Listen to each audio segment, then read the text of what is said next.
da momentua zutitzeko, ez? Enpleguaren alde eta etorkizunaren alde.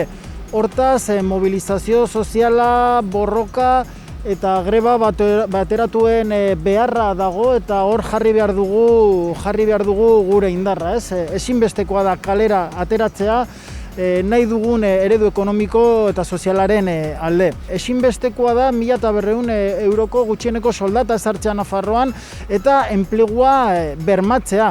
Ikusi dugun moduan pandemia honek sortutako krisiak enplegu suntsitu du eta hor bereziki daude gazteak, emakumeak eta migranteak diren langileak.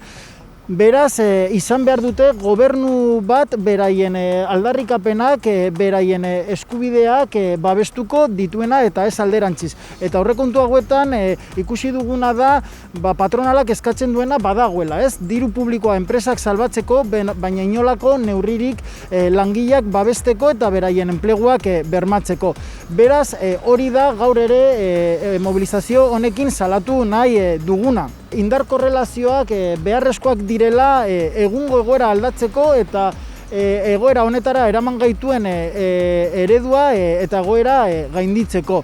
Eta hemen, eta horrela ikusten dugu esan behar dela, PSN geroa bai eta Podemos alderdiek ez dute inolako borondaterik erreforma fiskal bat garatzeko.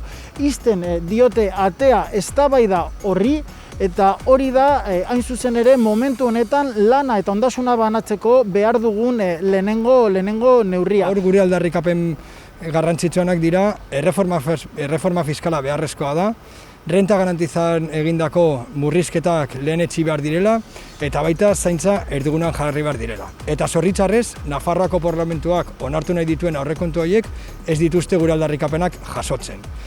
Aurreko larun batean publiko egin zen Nafarroako gobernua eta Bilduren arteko akordioa, eta bertan uko egiten da benetazko erreforma fiskal bat egiteari. Eta hori Nafarroako langileentzat oso berri txarra da. Azken finean Nafarroan daukagun fiskalitatea ez nahikoa eta bidegabea delako.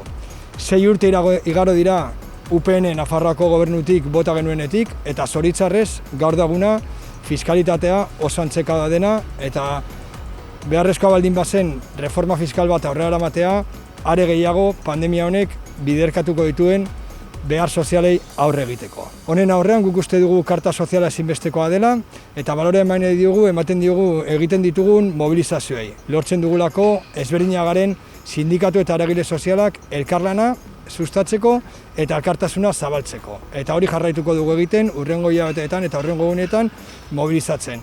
Nafarroan behar soziala dauzkaten pertsonak merezi eta behar dutelako.